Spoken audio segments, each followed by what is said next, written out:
Want some color. Yeah, that I think it's a very nice stylish choice. A lot of people don't choose it. Yes. And I think I might want to wear one sometime soon. Yeah, I just have to have a fashion sense, which I don't have.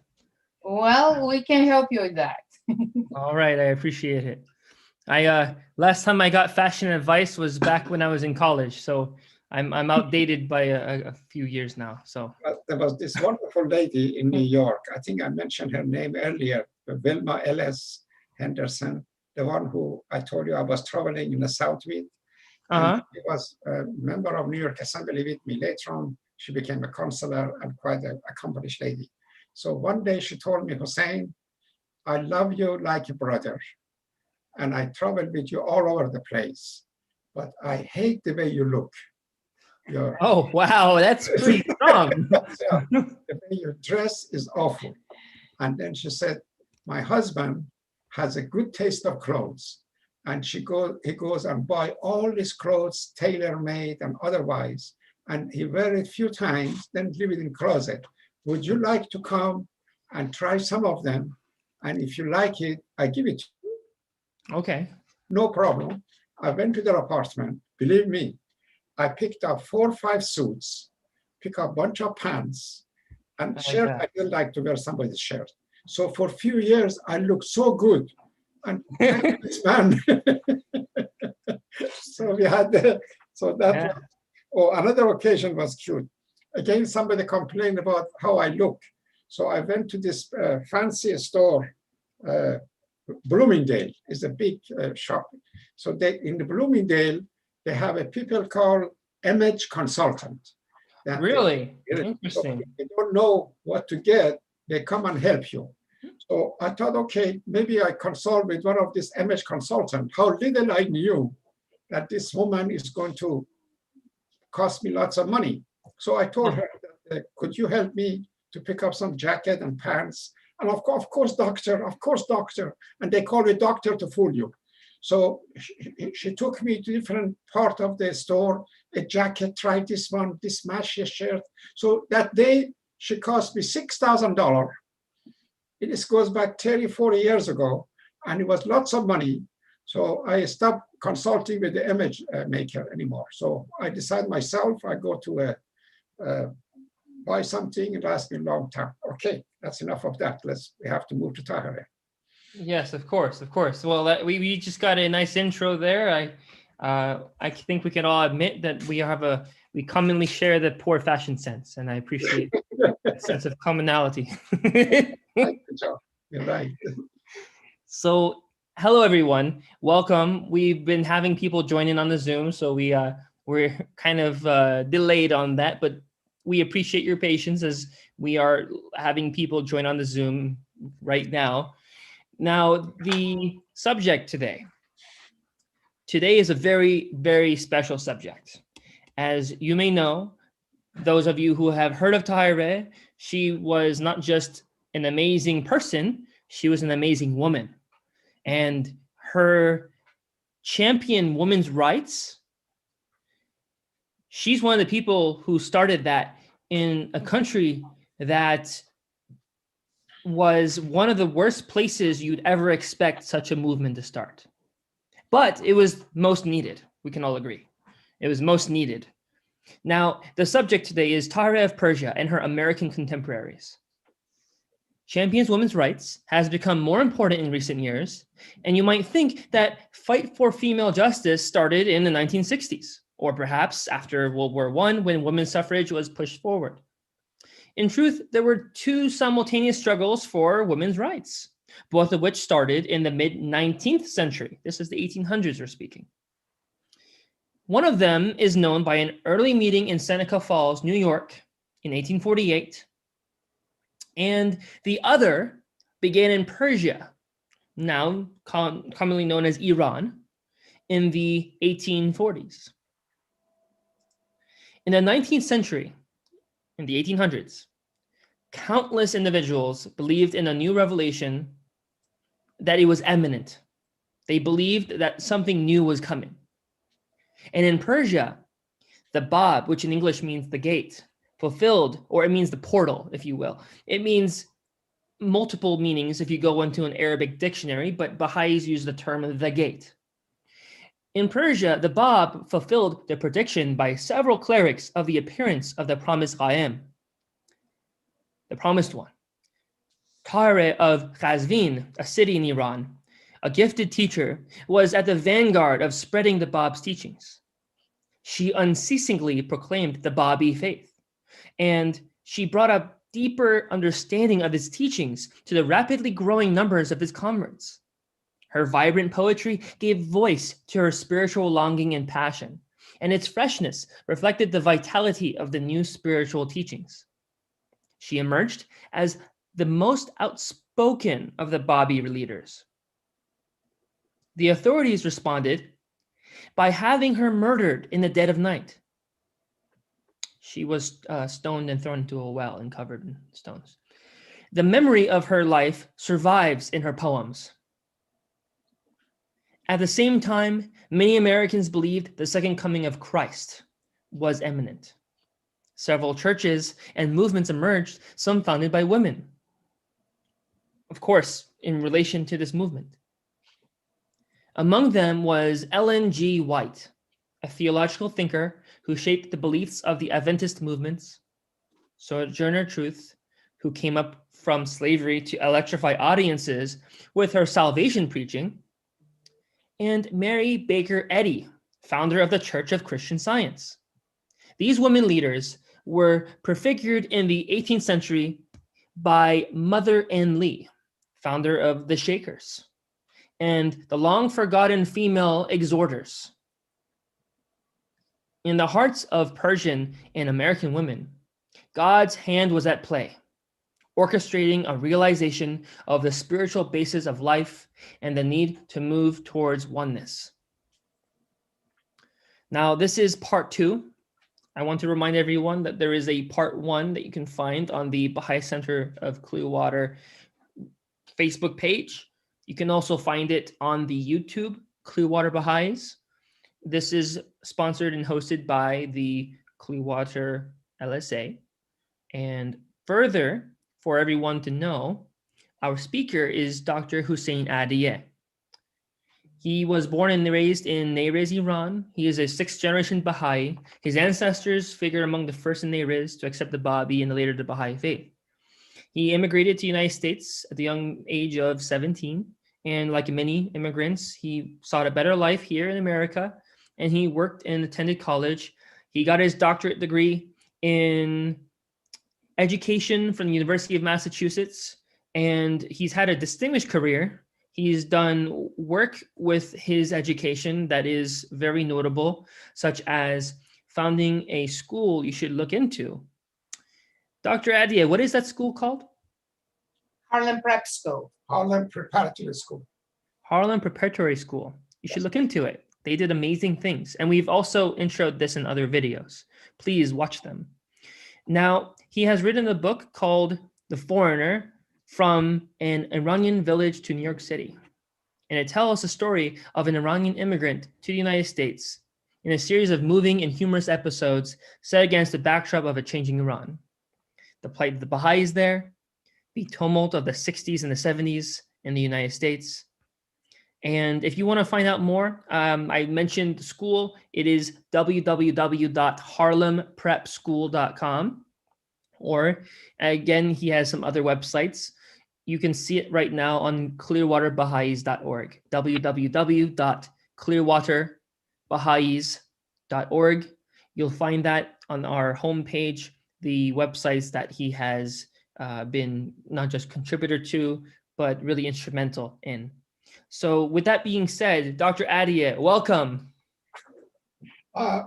Thank you, John. I really was enjoying listening to you. Not only your introduction to me, but also the way you described the presentation. Where did you get all that information? Well, we do have this posted on clearwaterbaha'is.org for anyone to take a look at. We usually post them a week prior. And we, again, for next week, we'll have an event. So you can also find for next week's event when we replace it, the items. And Jeremiah, if you could correct me if I'm wrong, I think we keep it on the website. So there's a permalink. There is, but it's never on the front page. It's after that week for that presenter. Yeah. So there will be a permalink if you want to share that for your own personal use. Whoever is watching this, we will have that available.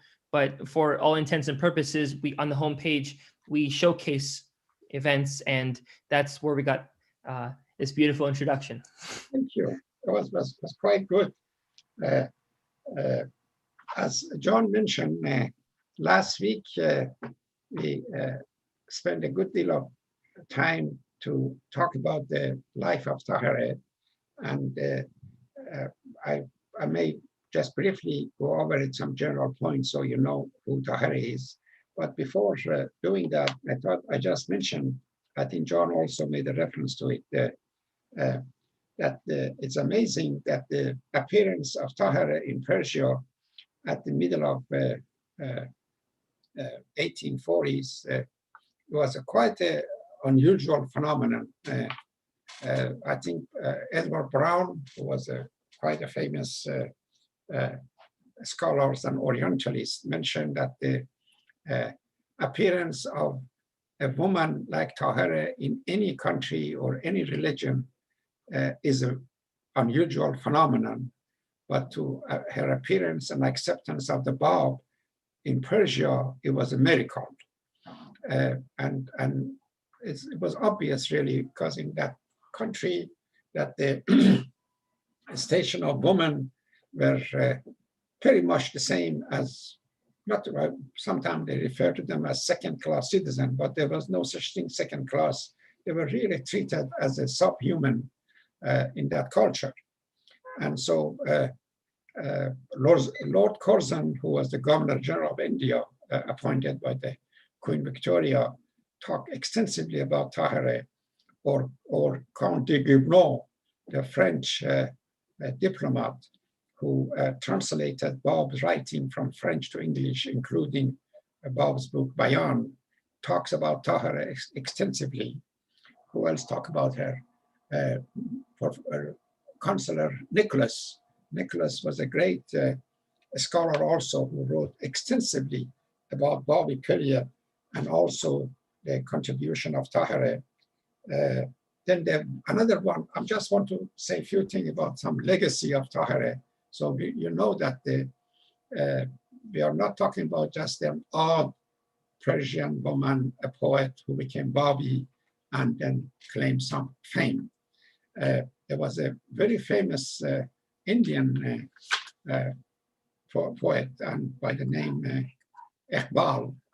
If I'm not mistaken, he even got the Nobel Prize for literature. Iqbal was introduced to Tahirih's poetry by another person, but eventually he met with Martha Root and became more familiar with Tahirih's writing and Babi faith and Baha'i faith. And he wrote extensively about Tahirih. Iqbal is very famous in the Indian and Pakistan culture. He was a Muslim, and he was actually considered a spiritual founder or leader of the state country of Pakistan. You know, Pakistan, then I think in late 1940s, and Iqbal is considered really because he believed that the Muslim minority in the large country of India would be subject to harassment and persecution, and he wanted them to have their own country. So he helped the formation of the country called Pakistan. And he was, in his writing, he talks about Tahirih extensively, and Tahirih became so famous because of Iqbal's writing and others that even these days, every year, there is one day celebrated by people of Pakistan. It's called Tahirih's Day, and they all remember her and all that. And then again in the book that I think you made a reference to, It's called The Calling, that Hilary and I put together. The last chapter of the book to deal in detail about the legacy of Tahirih and its numerous references to European and American scholars, writer, magazine, newspaper is unbelievable to realize. And I'm sure is a God gift to write so much about the person of her. I think she got as much recognition as Bob, the founder of the Bobby Faith, got in the Western press. Time magazine in America in 1850s wrote about her, or a number of French magazine and newspapers and scholars, Italian, British, and many journalists and Orientalists. So this gives you a picture of who Tahirih's legacy was left, even though in her own country, as John mentioned, at the middle of night, they killed her and they threw her in the well and covered her with the stone and tried to erase her memory, even by her own family. They didn't want to be affiliated with her. But then through her poetry and through the effort of the Baha'is, nowadays Tahirih is considered perhaps the forerunner of the woman liberation in the East and also in the West. There is a great deal of similarity, maybe not as obviously as you can realize, between the station of woman in Persia and the station of woman in America. Even though the woman in America did not suffer the humiliation and all the trouble that the woman of Persia and Islamic world had, but they had their own difficulties and problems. They were not really considered a full citizen, neither in Constitution or later on through different amendments. They got that right until perhaps even 1920, when they got the right to vote. And we were talking about that. Is my wife Tahirih there? Okay, because the reason I'm asking that, because I'll be talking about the Seneca Falls, and she attended the conference herself in Seneca Falls a few years ago. That they were, the theme of the conference was Tahirih and a woman by name not Mary Baker, and Elizabeth Cady Stanton. And then if she's not here, I can talk about that. I thought I could ask her to share some of her points in that occasion. So who was Tahirih? And let me say a few words about her. Tahirih was born in a very prominent and distinguished religious family in the city of Qazvin, which is a town maybe an hour or so drive, 2 hours drive from capital Tehran. Her father and her uncle, and especially her mother, were the most learned scholars in Persia. Her uncle has married the king's sister. The king at the time was Muhammad Shah, so they had the royal connection. And then her mother, on her own right, was a scholar and a teacher. And then from very beginning, she began to study and to read the Quranic by writing the tradition of Islam, the poetry, and the rest. And her father often would say how much he wished that this girl, Tahirih, was a boy that could easily become a leading mullah of Persia, and how unfortunate it is that she's only a girl. How little this old man knew that this girl or this woman would outshine all the mullahs and ayatollahs of Persia, and forever they would make a reference, they talk about her. So she was named Fatemeh, Salameh, Zarrin Taj, and a whole bunch of other wonderful names, but eventually an Qurratul Ain, the solace of the eyes, and I tell you why she was named that way. Eventually, originally by Bob himself, and later on confirmed by Baha'u'llah, she was named Tahirih. Her famous title for a while, and still is, was Qurratul Ain. There was a school of thought developing in Persia at the time called Sheikhi. A man by the name Sheikh Ahmad Ahsa'i has started a new school of thought in that country, which was quite different from the rest of the Muslim community. His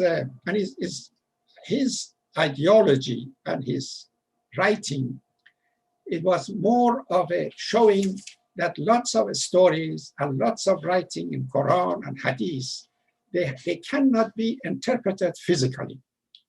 The return of Qa'im or return of Jesus is not the physical return.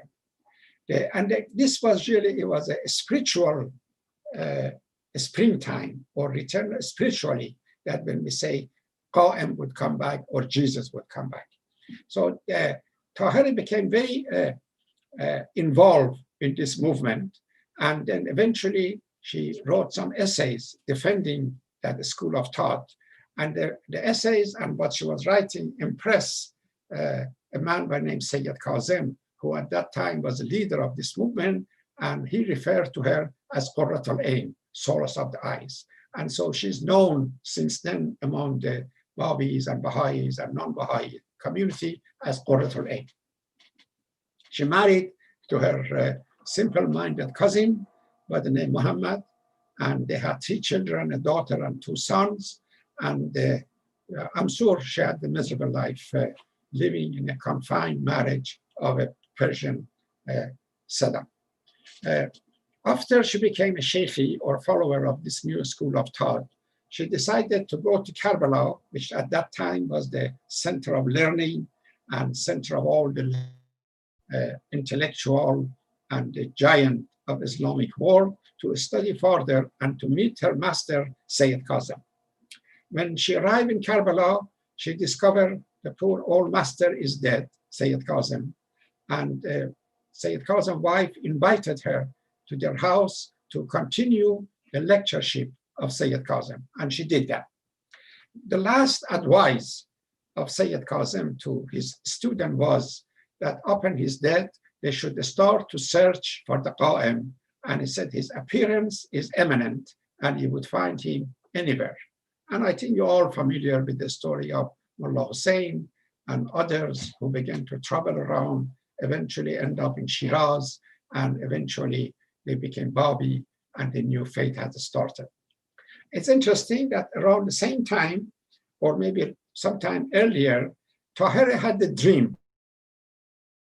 She imagined a young, good-looking Sayyid in his mid-20s, way up in the sky, wearing a green turban and a black cloak, was reciting some beautiful lines.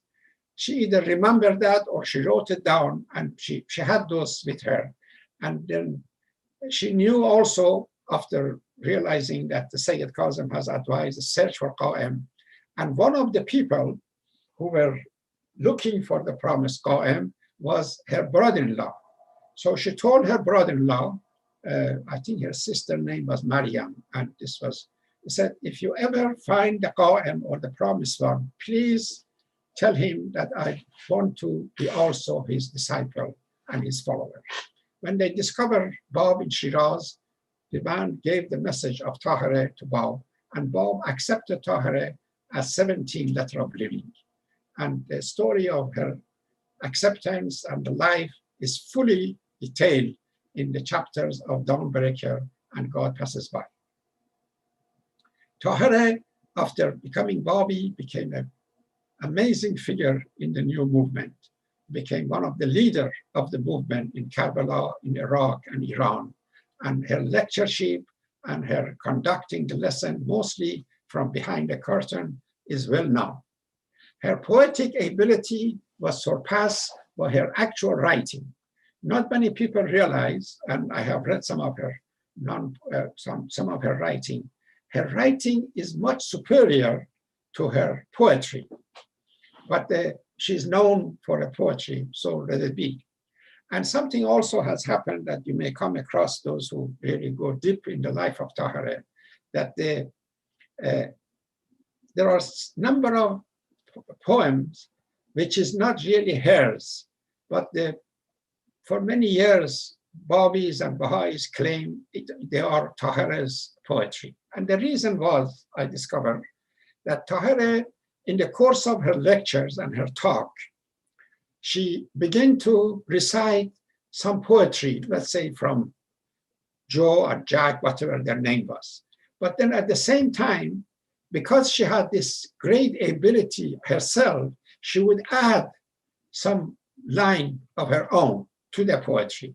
So it was a really mixture of somebody else's poem and hers. That's why the confusion started. But thanks God, recently some Baha'i scholars and non-Baha'i scholars, they were able to go through all of those and discover which poem, for example, belonged to somebody else by name Mahallati, or some belonged to this one. So I would say at least 50% of the poetry that historically we thought that belonged to Tahirih, no, for sure, we know is hers. While she was in Karbala, began serious teaching of the Babi faith. She was an unusual figure. The other Babis, and actually in some even occasion, Bab himself, they were looking to see the progress of the new faith gradually. They did not believe in the radical jump and move toward that. But Tahirih was not that type.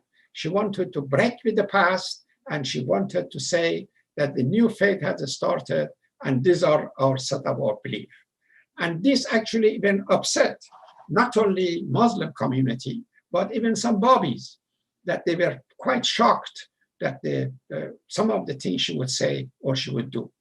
They were so bad that some of them wrote a letter to Bab and complained about her behavior and her statement. And Bab actually wrote a beautiful statement he issued and wrote back to them. What can I say about the woman who is Tahirih? This is how the name of Tahirih came about. And of course, and a few other things that he mentioned about her. Her activity in Karbala created a great deal of commotion and upheaval. And there was an attack on her house. They arrested one of her companions, another woman, thinking that it may be Tahirih, they were going to kill her. At the last moment, Tahirih intervened and said, no, that's not Tahirih, I'm the Tahirih. So the understanding was they would not harm them if they leave the city. They left Karbala, and a whole bunch of her followers began to travel with her. A new school of thought actually developed. I didn't know that until recently, called Qurratuliyah. Come from Qurratul Ain. These were the people who were really only in name were Babis, but actually they follow Tahirih as a unique, even a prophet. And I tell you why this was happening. At that time, Bab was either in prison or house arrest and was not able to communicate with lots of people. So there were a number of individuals around the country, like Tahirih in Karbala, Wahid in Mehriz, Hujjat in Zanjan, Mullah Hussein and Quddus in Mazandaran, Baha'u'llah in Tehran. These were the leading Babis in the country who had some understanding.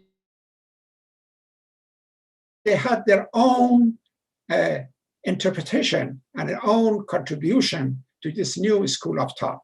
So they had their own collection of the followers at the same time. And Tahirih was well known for this. She had hundreds of the followers that would go from place to place with her. So she moved to Baghdad. Why am I getting so involved in Tahirih? I'm so excited about her that I may as well continue. She moved to Baghdad. She was the guest of the Mufti, or the leading judge of the town, stayed there for a few months. And then at this point, her father and her husband, her family especially, insist that she should come back to Qazvin. And her silly husband, Muhammad, wrote a letter to her, and she said, you have a problem? He said, my assistant is very interesting, Tatiana. She sits here, and I think from her face, or if she objects sometime when I don't use the proper terminology. So her husband, Muhammad, Mr. Muhammad, he wrote a letter to Tahirih, and he said, Tahirih, if you promise to behave, and if you come back to Qazvin, you can move back to my household and be a good mother to the kids and this and that. So Tahirih answered, and we have her answer actually in one of her writings. And he said, oh dear, actually he was her cousin. He said, dear cousin Muhammad, let me tell you this. If you would have come from very beginning and accompany me from house to house, from town to town, and when I'm riding my horse, you would hold the leash of the horse in front of me and protect me, I may have considered your offer. But I want to let you know that our relation forever in this world and the world to come has ended, and you are not worthy of any attention and return to you. So she continued her traveling. She went, come back to Iran. She went to Kermanshah. She went to Hamadan. She went to a number of Karan. And eventually she ended up in her birthplace, Qazvin.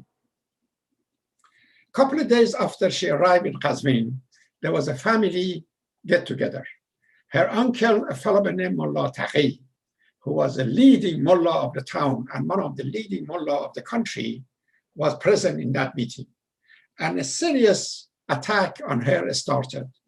And then at some point, this man got up and came and slapped Tahirih on the face. And then Tahirih turned to her and said, Uncle, you should not have done this. I see blood in your mouth. It was an innocent comment that a woman would make when she was abused by this crazy old man. The sad thing happened 2 days later when this Mullah Taqi went to mosque to prepare herself for the Friday ceremony.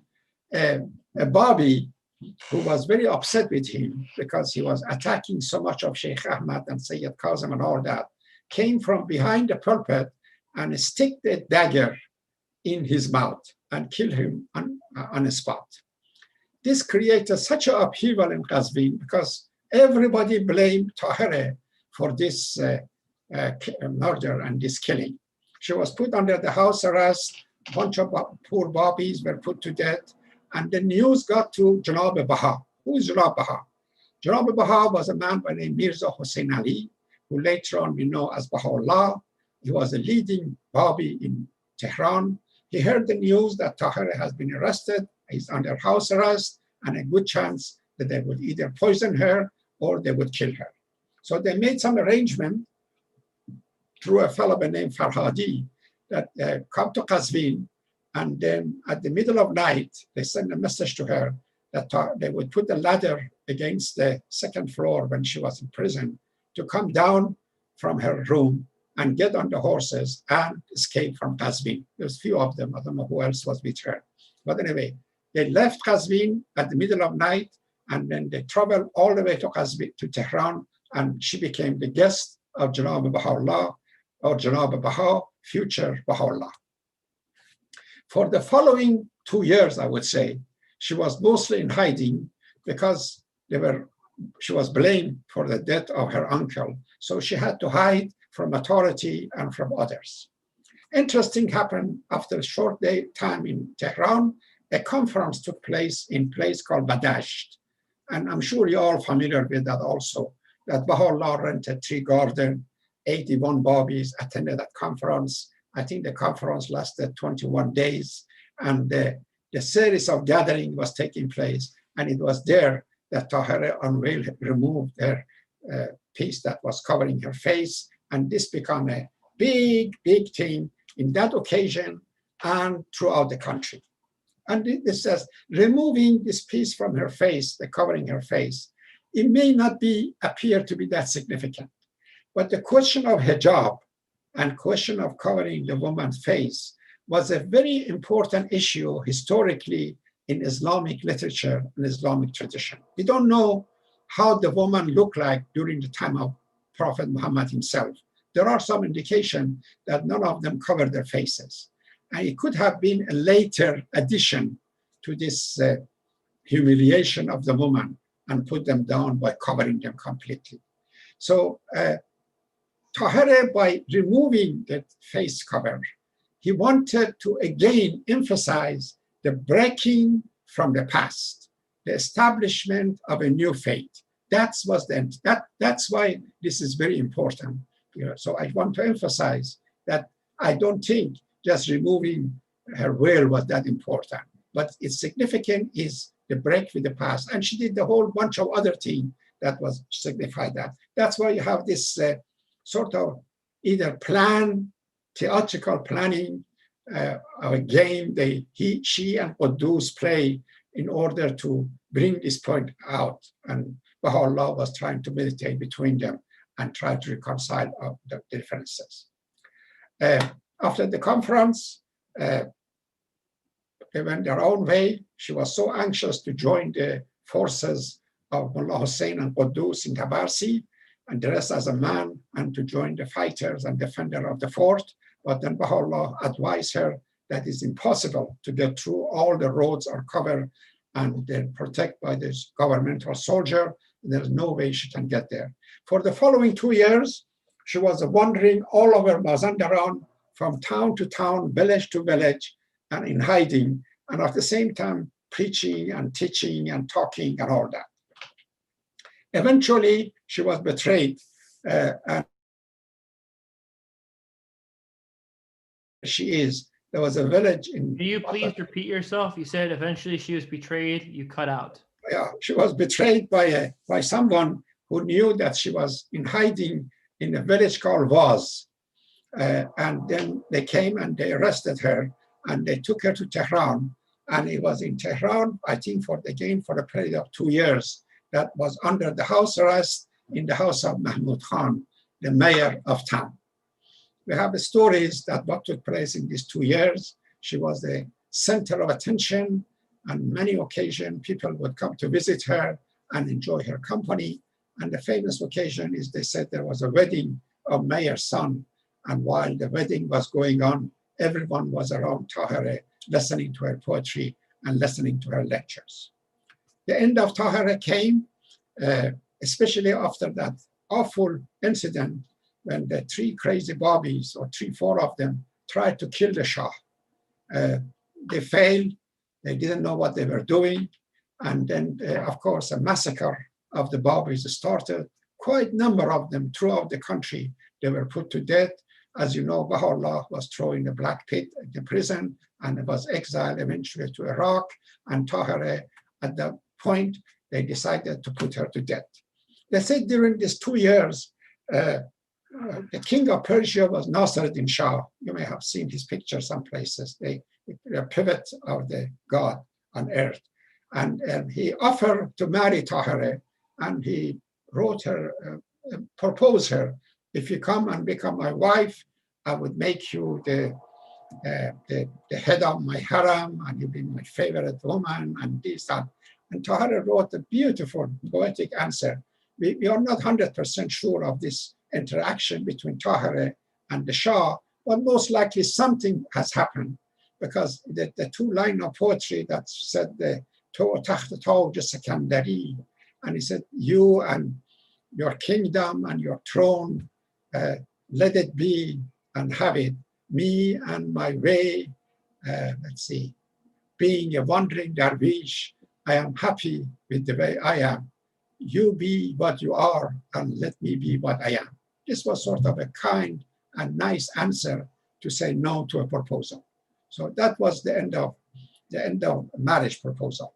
So in some middle of night, the governmental soldier came. She was preparing herself for a couple of days because she knew the end is at sight. And as very nicely, a man by name Nicholas, who was a famous French scholar and writer, described the whole incident. She was dressing as a bride and she was praying. So the soldier came, the mayor's son accompanied her. They took her to this garden, Ilkhani, which is now is a bank is built on that location, and they strangled her and they threw her body in the well. How little they knew that they thought by killing her, it would be end of her.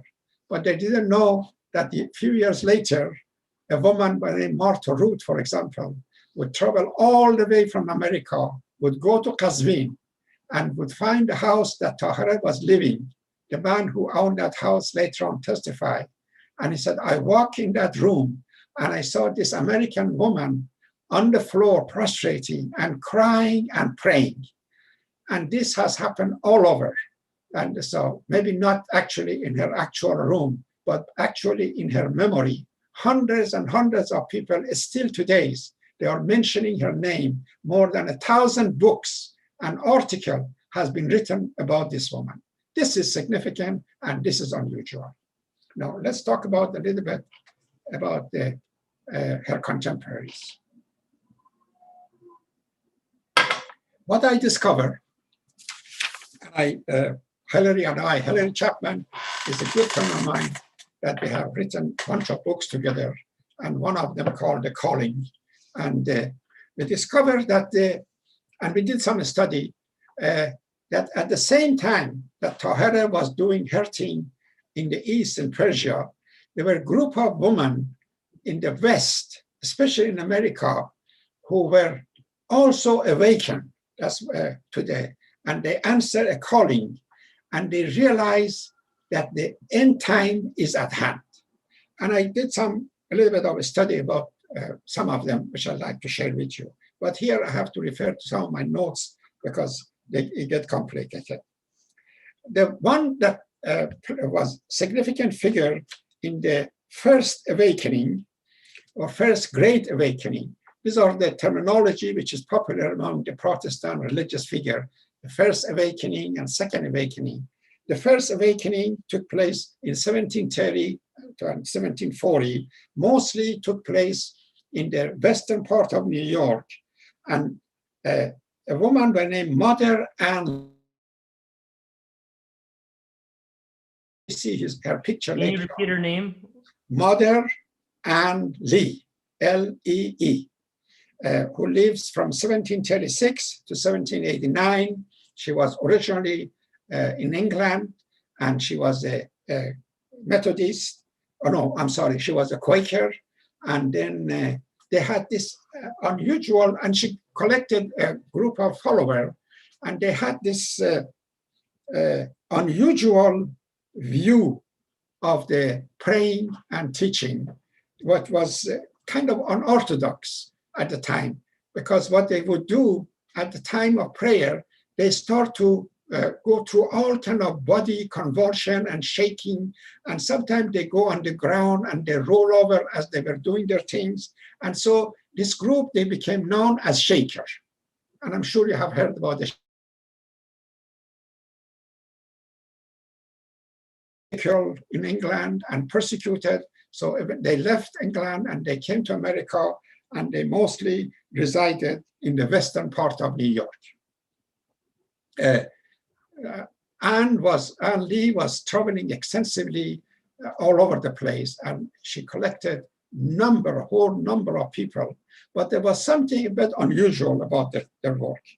Besides being a pacifist and looking for racial equality and a whole bunch of other wonderful things, they believe in celibacy and no sex. Can you imagine a life with no sex? And then even among the married people, there should be no sex.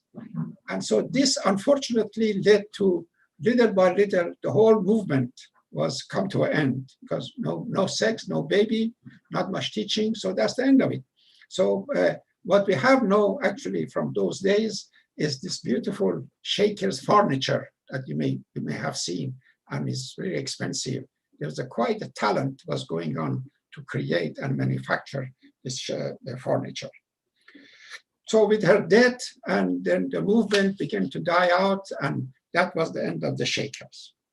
The other one that I like to talk about, and I have a special place in my heart for this woman, her name was Isabel Bonford, or Bonfree actually, otherwise known as Sojourner Truth. And who was she? She was a slave, born as a slave, that eventually became a great preaching woman. She had out of one couple of, I wouldn't say marriage, whatever they were doing, she had more than 12 children. Some of them died, and some of them were sold to a slavery. She discovered, she went to church for the first time, I think it was in 1826, that she started to go to church and discover Jesus, and she felt Jesus is with her constantly. This was amazing thing, this woman. She felt the presence of the Holy Jesus in her body. And she thought, when I walk, Jesus is walking with me. When I sleep, Jesus is sleeping with me. When I talk, Jesus is talking with me. And he became a great orator all these places, from a slave with hardly any education, never gone to school.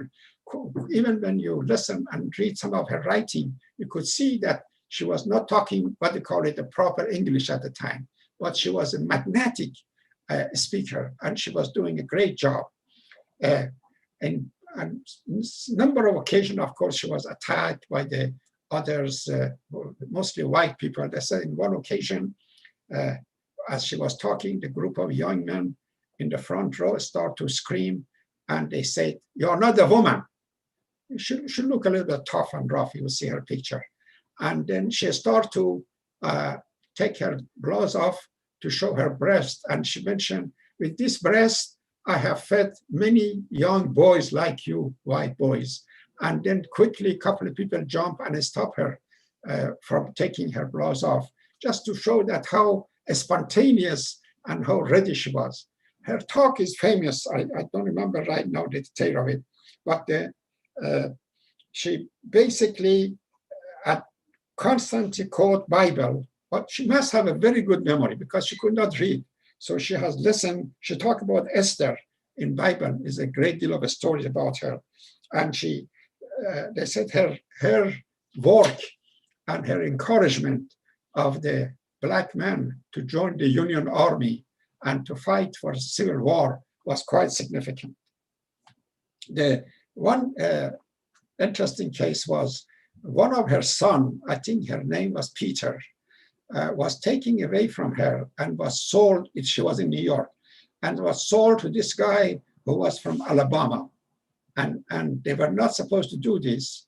And the guy took the son to Alabama.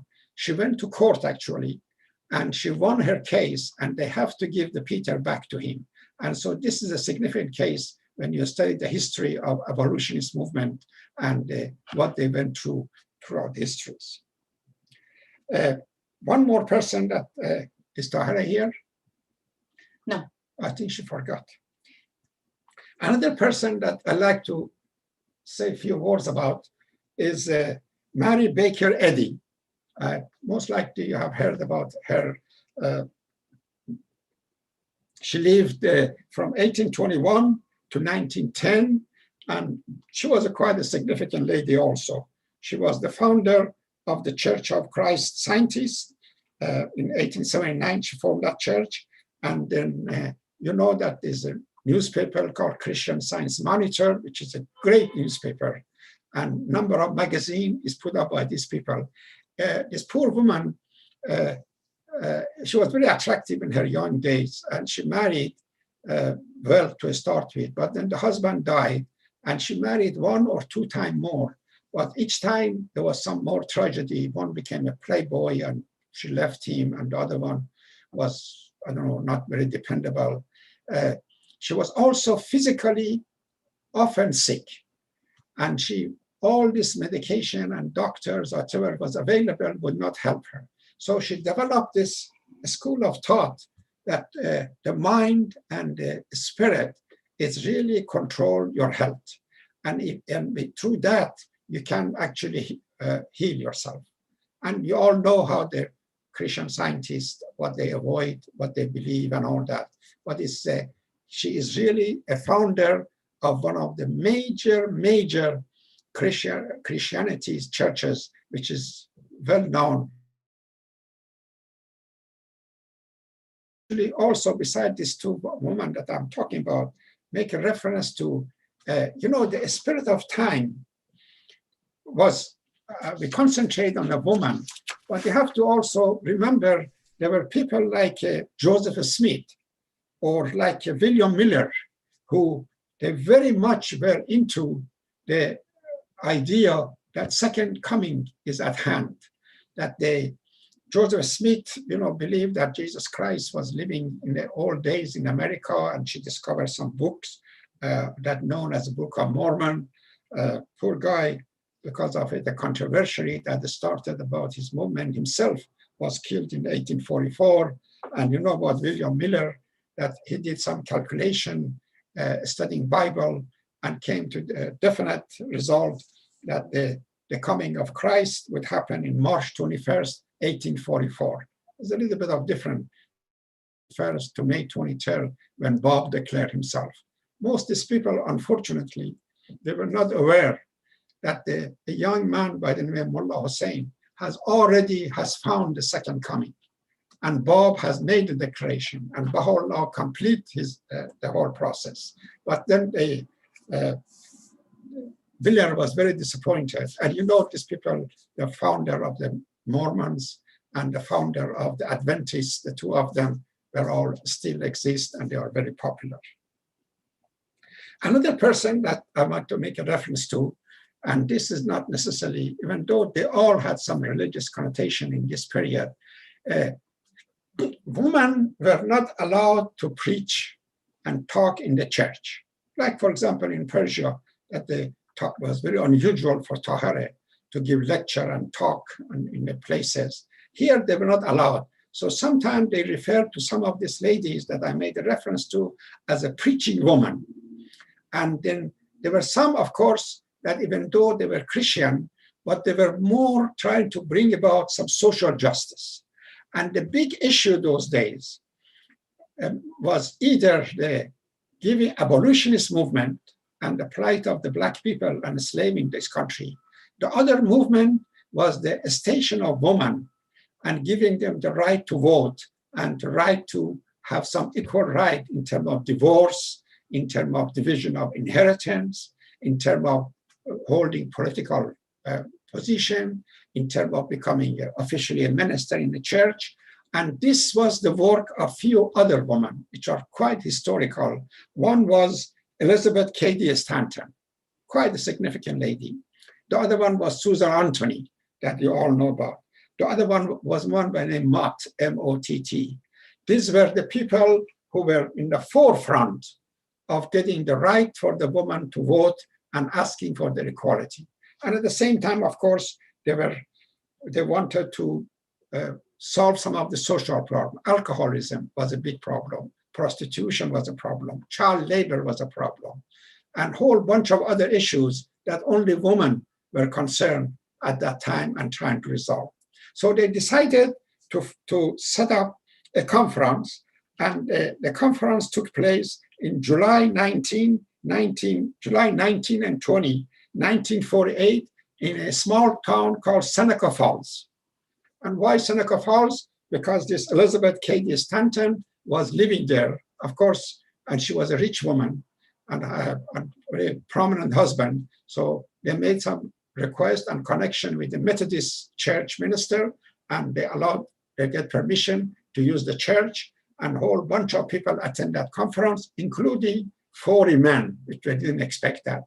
It was in this conference that they issued some major and beautiful statement that I beg you to read it, that really was the beginning of asking to give equality and right to the women of America.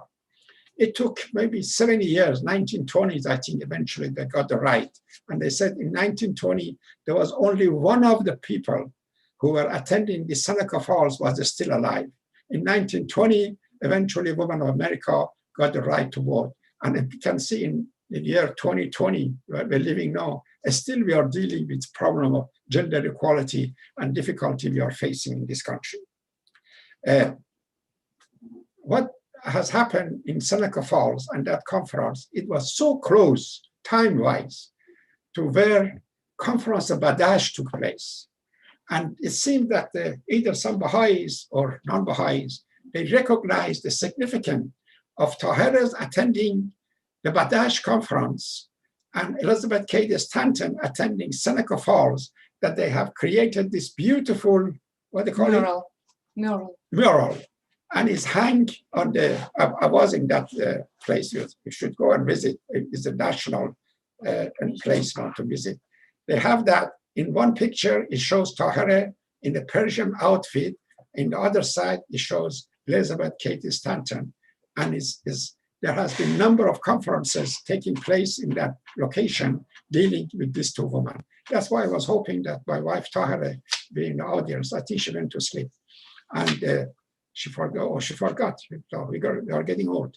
And then because she was attending that conference, she could talk more about that on the subject. What else I can tell you? Oh, there is so much thing to say. We have the pictures to show. So we're going to, if you don't mind, Jeremiah and John, I take a break and you start to show the picture. And I say a few words as we go along. Then we can answer some question if there is any question. Sounds great. This is a drawing. There is no picture.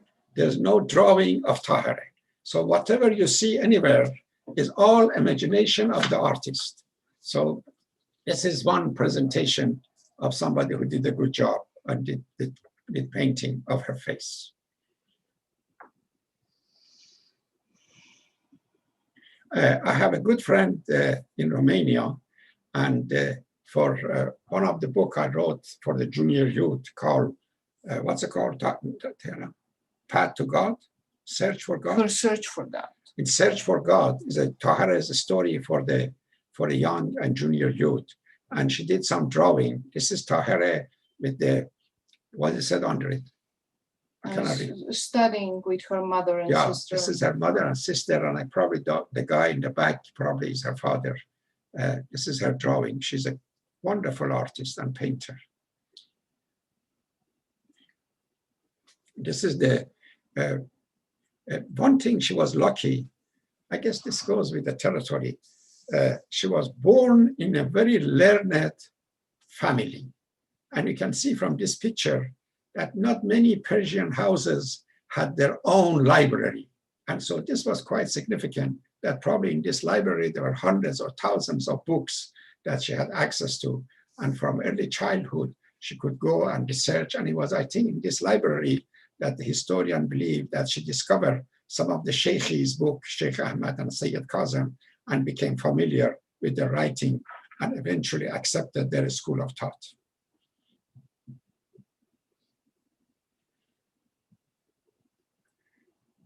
This is again an artist's rendition that Tahiri is talking to the other ladies and try to,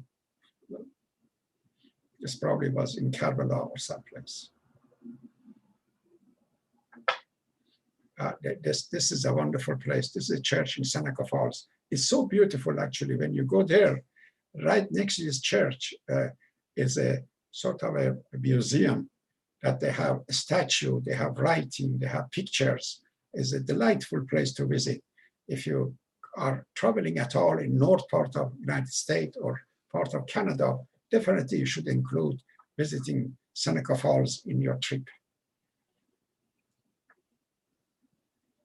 Oh, this is the mural I was talking about. Tahiri, I think, is on the right, and Elizabeth Cady Stanton is on the left, is hanged in that museum. These are the two wonderful ladies. This is Susan Anthony. I wish I knew more about her, but she must have been quite a significant figure, because if you know that her picture is on that gold coin that was issued by United States government, dollar coin, not gold, dollar coin. That's Susan Anthony. Oh, that's my favorite. That's the Sojourner Truth. And the reason I got this name, I don't know if I mentioned or not, in one of her talks, she said, I'm not anymore Isabel Bonford, I am Sojourner, because she liked to travel constantly and preach and talk about Jesus. And then they said, what is the truth? She said, because when I travel and when I preach, I only tell the truth. So of course she became known, and that's the cute way actually, you have a name. What's your name? Sojourner Truth. Why? Because I travel and I tell the truth. So that's what my name is. So this is I forgot to mention one more ladies. I wonder if you have a picture. Do we have a picture of Harriet Beecher? Maybe. Let's go with, okay. There you go. Oh, Harriet Beecher. This woman is quite interesting. She is the author of Uncle Tom Cabin. And I think probably most of you either have read the book and know the book about the book. Is really the first book that described the plight and the difficulties and harassment of the slaves in this country. It was really an awakening book and it said some actually believe that it led some people toward the civil war in this country. She was a quite unusual woman. No, this what I found out later, that she is related, I think, great-great-grandmother of a Baha'i woman by the name Dorothy Baker. How many of you know about Dorothy Baker? You cannot answer me. Dorothy Baker was a wonderful Baha'i teacher who eventually was named by Shoghi Effendi as Hand of a Cause. She was an American, and she traveled extensively for the faith. For a whole bunch of years, she was a chairman and a member of National Spiritual Assemblies. And eventually, in one of her trips, I think over Mediterranean, her plane went down and she died, and in that plane crash. She was 13 years old when she and her grandmother, a woman by the name Mother Beecher, was met Abdul Baha, and she remembered that occasion. And from that time, she was on fire, and she really became one of the greatest Baha'i teacher that America has seen. And it's so funny, this woman, on some occasion, met Sojourner Truth. And there is a discussion somewhere she wrote that how impressed she was with Sojourner Truth, that this was an unusual woman. And because Harriet was so much in this black and white crisis, and she talks also about the Sojourner Truth. Now we can go back to see other pictures. Oh, this is Anne Lee, the Shaker woman who came from England, and she was quite a dynamic figure. Was a little bit tough and rough and scary type. She scared the hell out of you. Her God was a God of Moses. If you don't behave, well, forget it, cut his head. So this was her approach, and movement unfortunately died out after her and after the rest of them died. Next. This is the founder of the Christian Science Church, and she was quite pretty in her younger days, and she still looked very charming. And I think she's probably the most significant figure among all of them, because the church that she established has millions and millions of members, and she's considered one of the 100% in America or in the world maybe that has influenced.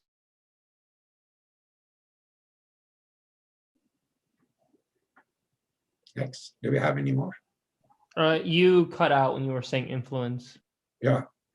So this is the book this humble servant has written. And no, I'm saying that you cut out your sound. Cut out. Can you repeat what you were saying? I said that she was good looking.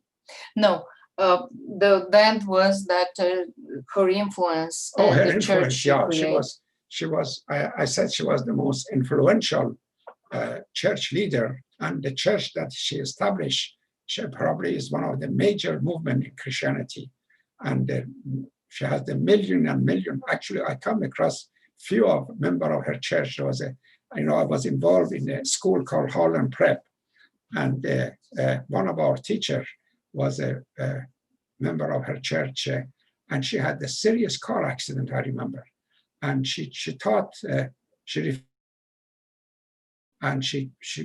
tried to heal herself by praying and by meditating and all that, and she was all right after a while. So, but most of her life, actually, she was very sick. That's Okay. how she decided to start searching for ways to heal herself. Exactly. It was trying to cure herself from her illnesses that she had.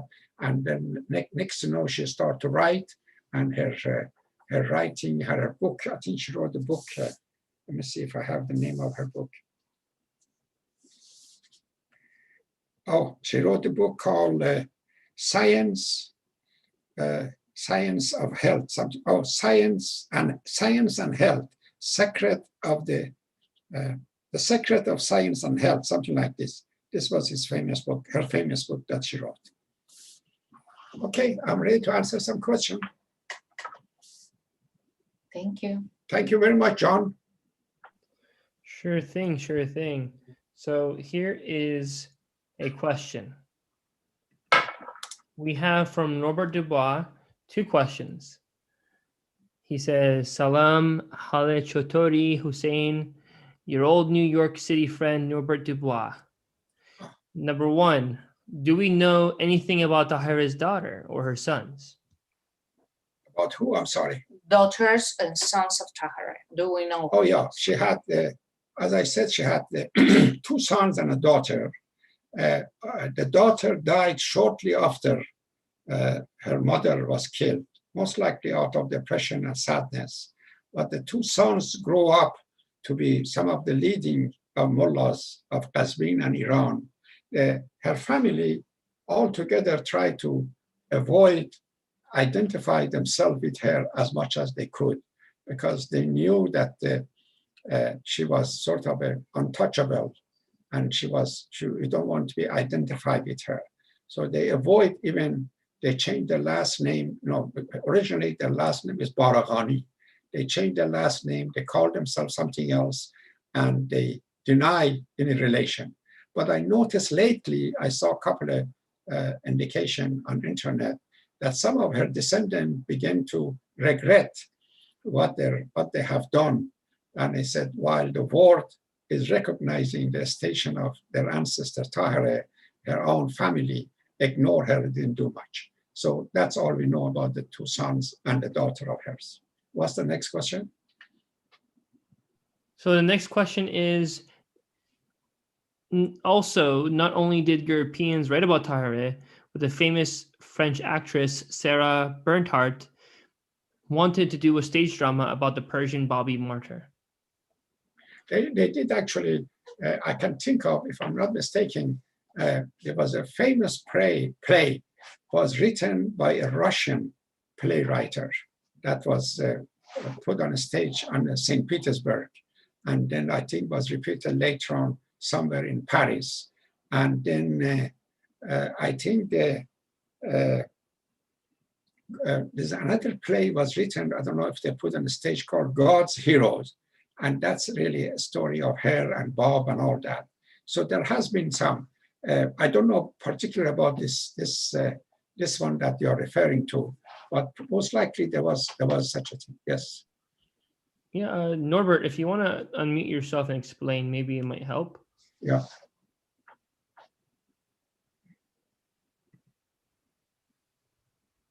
I think she went back to sleep. Hello, can you hear me? Oops, Yes. wait. Hello, can you hear me? Yes. Ah, nice to see you, Hussein. Oh, hi, nice to see you too. Where is your lovely Tahirih? You bring lots of good memory from my younger days. You don't look much different from 1975. It's very nice of you to say that. I wish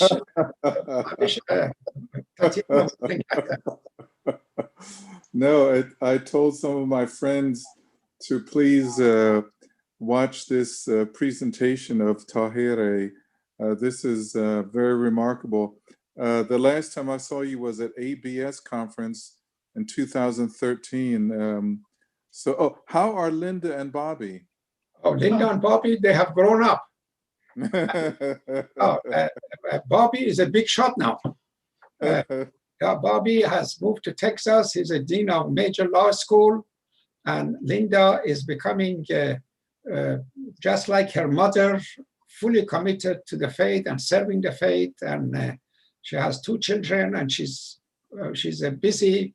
She used to call me every day, but no, I'm lucky if I get a call from her once a week. I guess because she's serving God instead of contacting her father. Anyway, I'm Wonderful. merci. Of course, I remember you from days that you were in Washington, D.C., my friend. Yeah. Yeah. Thank you. Okay, next question. Yes. So we are looking through the list, and at the moment, if you've left a question on Facebook, we're looking for that. I think that you didn't, with all the beautiful speech you made, like last time, as people gave their the thanks, they also are speechless and absorbing in all your amazing points. Now, the Church of Christian Science, there's a question on this. Church of Christian Science, they're still around, right? Yes, they're actually they're newspapers, and not far. I live in downtown Manhattan, and only 2 blocks from me, they have this very popular places called Reading Room. I don't know if you have seen it. At the Christian Science, they have a library, they have books. You can go sit down and read. They're all over the country. They have set up this sort of Barnes and Noble type place, but a smaller, mostly religious book. So the newspaper is very popular. Christian Science Monitor is a secular, very independent. And then the movement is active. There has been some legal cases, as you know, that especially about blood transfusion for children and all that is legal cases that the parents do not have a right to prevent the doctor if the children need the blood transfusion, because of course, they believe that you can pray and the kid will be all right. This is the trouble we also have with this corona business. I think that some folks are not taking this thing that seriously. And then the vaccine may not be as popular among some of this religious group who thought that God would come and give them an injection and they would not die. But by the time they find out, it's too late. So there's a limit that we can go. There must be a moderation, and in terms of religious and science. This is one of the basic principles of the faith, that unless religious ideology is coordinated and in the right relation with the science, it's superstitious. This is our belief. And so I don't want to talk about this that much, but that's how I believe that they are wonderful people, but I think they're a little bit extreme when it comes to the health issue. In the right relation with the science, it's superstitious. This is our belief. And so I don't want to talk about this that much. But go ahead, talk if you want. Okay. That was you. Well, we appreciate the response in the matter, and again, thank you for explaining a little bit about it for those of us who haven't been exposed to it. So there's another question that was made about the conference in Seneca Falls. So in Badasht, the conference occurred before or after Seneca Falls? It's around the same time. I think it was pretty close to each other. I don't remember the exact date of the Badasht conference, but I know that they I think was within a few weeks of each other that the two took place. And that's why they made such a, the whole, it's so interesting that when you think of William Miller closing shops and advising all the Adventists and others to ready for the coming of Jesus and this and that. And it's at the same time, a man by name Mullah Hussein and his companion, they were searching for the promised one. And then they were lucky, at least in the East, they found the promised one. But the poor fellow like William Miller could not realize that, or even the German Templar who they took off and they went to Haifa and to Israel waiting for the promised one. All these people were not aware of the coming of Bab and Baha'u'llah, and some of them still are in the cloud and they refuse to accept the fact. We are lucky really that at least by chance or maybe by some good of our ancestors, we found out that what took place actually in 1844. Yeah, for sure. It's an interesting phenomenon indeed, where you have a lot of William Miller was so disappointed. You know, there's a famous expression, the great disappointment is all referred to this incident that he was heartbroken, and he was a good man. He meant well, and he did his work, but somehow he missed the show. They didn't have internet. No. Yeah, that's true. They didn't have internet back then. Sending mail across the Atlantic Ocean probably took, I don't know, months, maybe. Actually, speaking of internet, my daughter married this wonderful young man, and her father-in-law was telling me that when he was in Hong Kong, he saw a T-shirt, and the back of the T-shirt said, "Everything is wonderful, but everyone is complaining." It was interesting that so he Googled the statement, found out there was a comedian who have made this statement. And so he went and listened to what this comedian has said in one of their late TV show. He said, in the old days, when you want to travel from New York to California, you would get on the car or get on horses, would take days and sometimes months to get there. No, you go on the airport, you get on the plane, there is half an hour delay in departure, and everybody complain, my God, how long it takes to get to California, what's happening? Everybody's so uptight, and instead of 6 hours, it took them 7 hours. Yeah, there was a long flight, this and that. Or when you were writing a letter even, it would take months and months for the person to get the letter.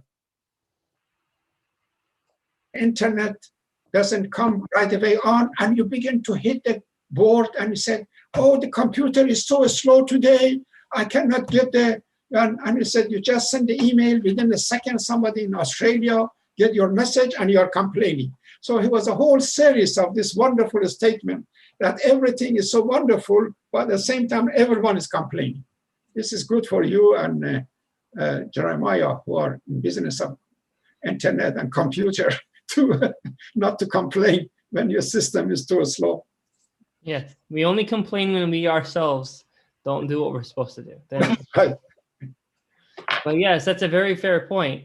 We are living in a time where we have a lot of things taken for granted, so much that the people before, like Tahirih and these very strong women that you had mentioned, these brave women, they had done in the face of a climate that didn't view them as full human beings.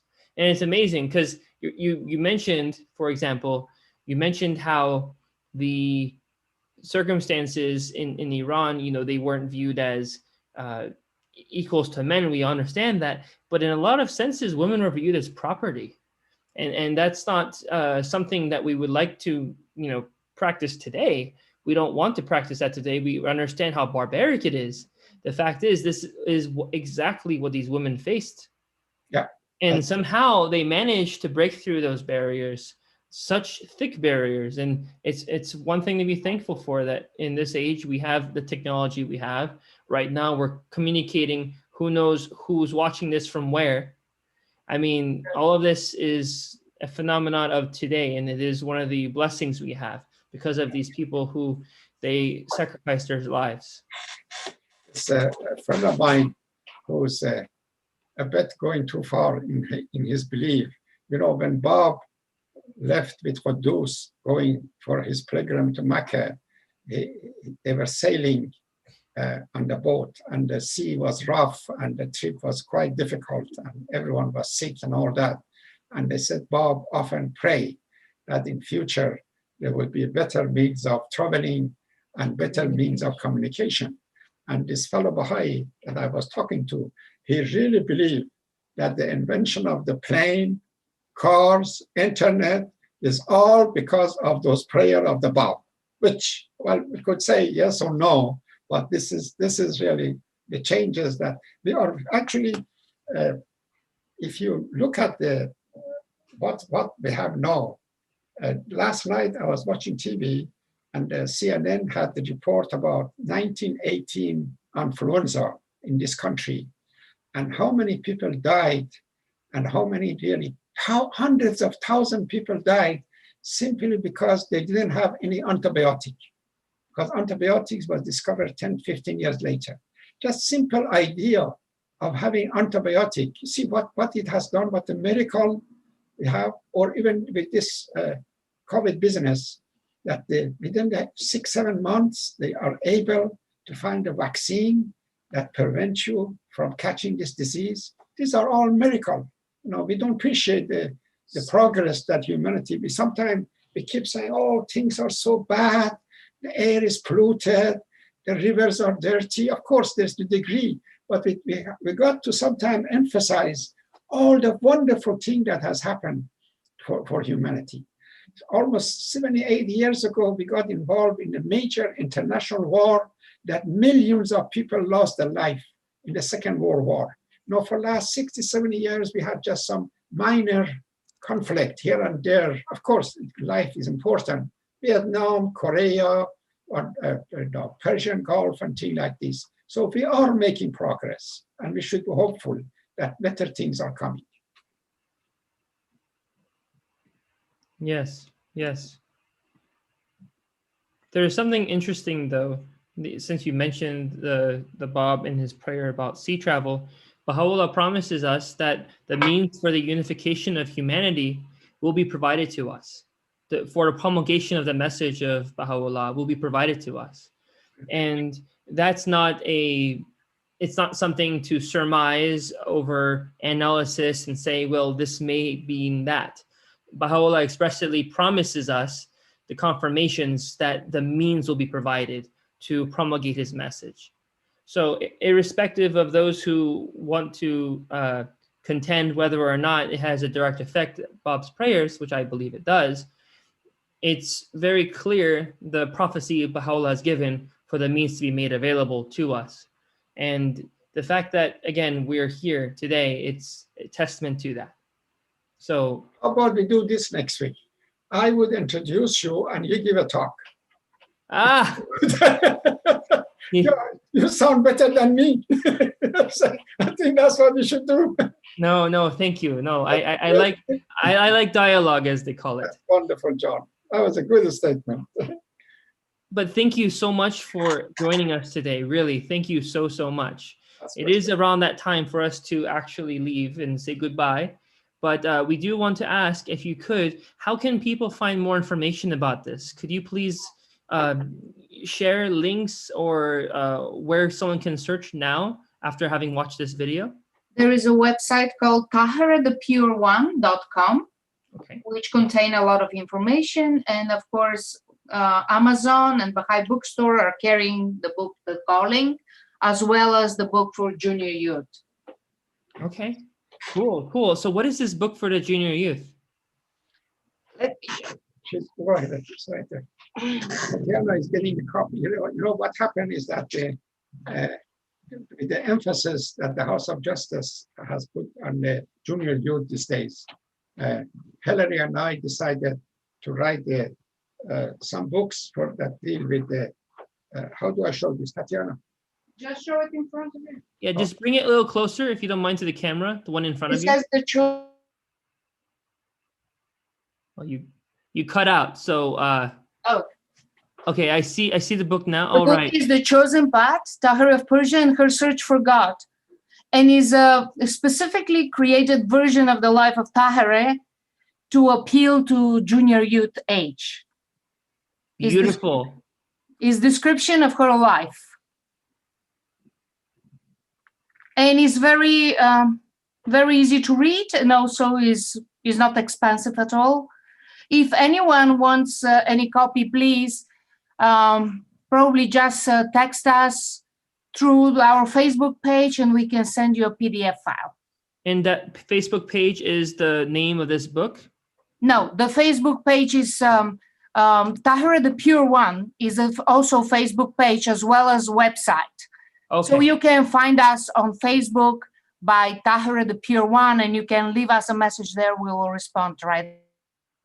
Thank you so much. Thank you. Again, Dr. Adia and everyone, Tatiana, thank you so much for coming today. We really appreciate it. From the Baha'is of Clearwater, Florida, we send you our love and our thanks. And I see we have Ferdanis Celebi, is that her name? She says, thank you very much from Toronto. Sure. And Mary Minier says, thank you. as well. Thank you, everyone. Thank you, guys. You have been wonderful. All right. Bye, everyone. God bless you, John. Thank you. Bye-bye.